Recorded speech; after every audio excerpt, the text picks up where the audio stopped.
अक्सर सजेशन जरूरी नहीं है कि सेंटेंस के अंत में चाहिए वर्ड ही आएगा, तो इसलिए हिंदी टू इंग्लिश ट्रांसलेशन नहीं करना है, उस इमोशन को समझने की कोशिश करनी है, उस भाव को समझने की कोशिश करनी है आपको कि शुड बोला क्यों जा रहा है, फिर हम शुड का यूज क्यों कर रहे हैं। कब कर रहे हैं? जब आपके अंदर भाव होता है लोगों को एडवाइस देने का, उनको सलाह देने का, उनको सजेशंस देने का, उनको एडवाइस देने के लिए जब भी आप यूज करते हैं, ये भाव आता है आपके अंदर, इमोशंस आता है, तो हम वहां पे यूज करते हैं शुड का। You should wake up early in the morning, you should wake up early in the morning, you should eat healthy food, you should go to the gym, you should do some exercise, which means that I'm talking about something that is all about the use of suggestions.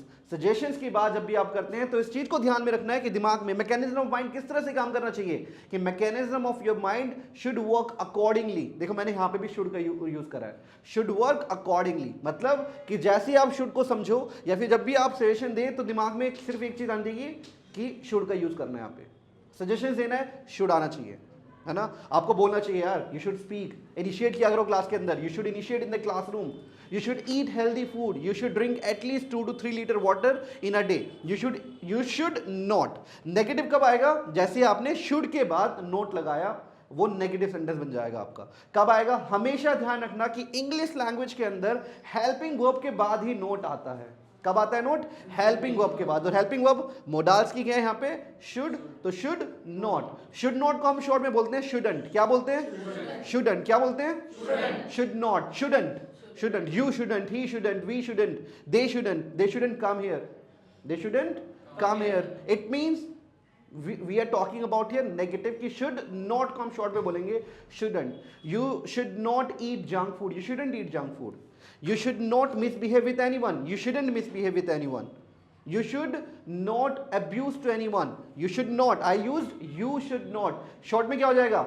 You shouldn't abuse anyone, you shouldn't come late in the classroom। so this is how should not होता है। और जब questions करेंगे तो helping verb हमेशा आगे आ जाएगी। I think should I do this thing, I think should I wear this, right? it means कि आप क्वेश्चंस करते हुए जो आपकी हेल्पिंग वर्ब होती है उसको आगे लगाते हैं, right?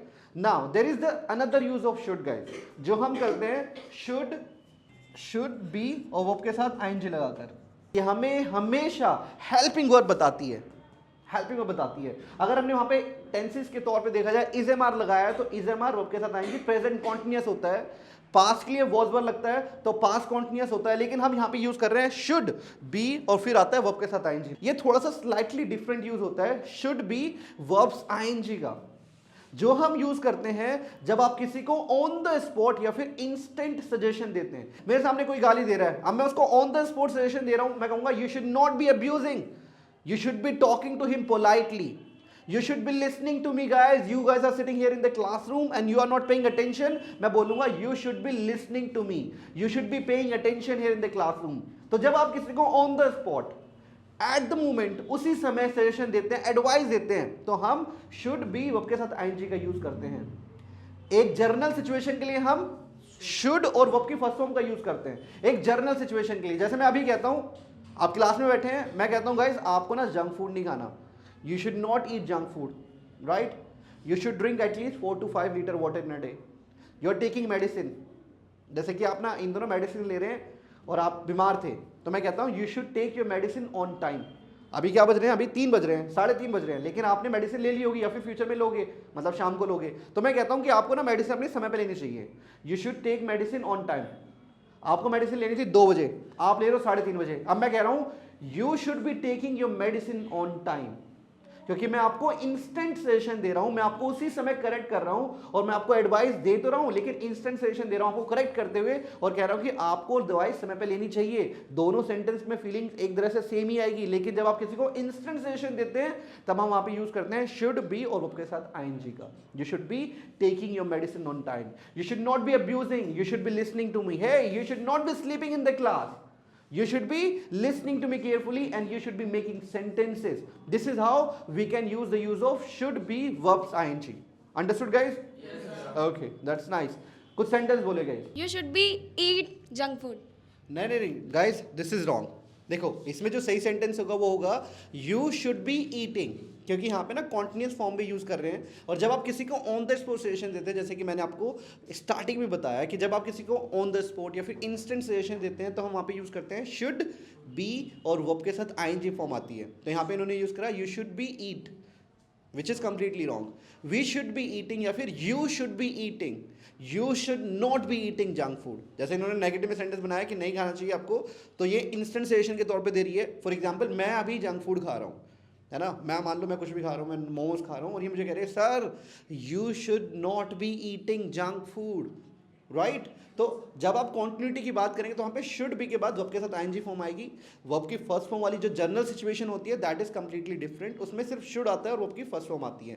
You should not eat junk food, इसका मतलब ये नहीं है कि मैं हो सकता है उस समय ना खा रहा हूँ लेकिन इनको पता है कि मैं खाता हूँ इसलिए मुझे सजेशन दे रही है कि आपको नहीं खाना चाहिए, राइट। लेकिन शुड बी वर्ब के साथ आईएनजी तब यूज किया जाता है जब मैं ऑन द स्पॉट उस मतलब कि उस काम को मैं कर रहा हूँ और ये मुझे तब इंस्टेंट सजेशन देती है कि आपको ऐसा नहीं करना चाहिए, you should not be eating junk food, right. Okay, thank you so much. You should not be continuously using your mobile phone. You should not be continuously using your mobile phone. Nice. Thank you so much. Up next, Aman. You should be speaking English language in a room. You should be speaking an English language in a room. Nice. Come on. You should be using laptop. You should be using laptop. Okay, that's nice. Kunal. You should be organizing fun day. I should be organizing fun day. Okay. Yes. Himanshu. You should be taking your medicine on time. You should be taking your medicines on time. Mohan, come on.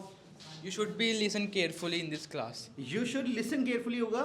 अगर आप किसी को on the spot session देते हैं तो आप बोलोगे you should be listening carefully in the class. Okay, nice. Thanks. Yeah, up next, Anushka, come on, you come. I'll call you Kunal next. You should be sitting properly in the class. Okay, you should be sitting. Guys, this is for you. If you do not sit well, you should be sitting properly in the classroom. Thank you so much. Yeah, Kunal. You Didi? should be wearing cap. You should be wearing cap. Cap. Yes. You want me to look like Nehruji, right? Yes. Didi, come on, you come. Yes. You should be speak English in class. देखो दो sentence हो सकते हैं, दो situation. You should speak in English language in the classroom, right.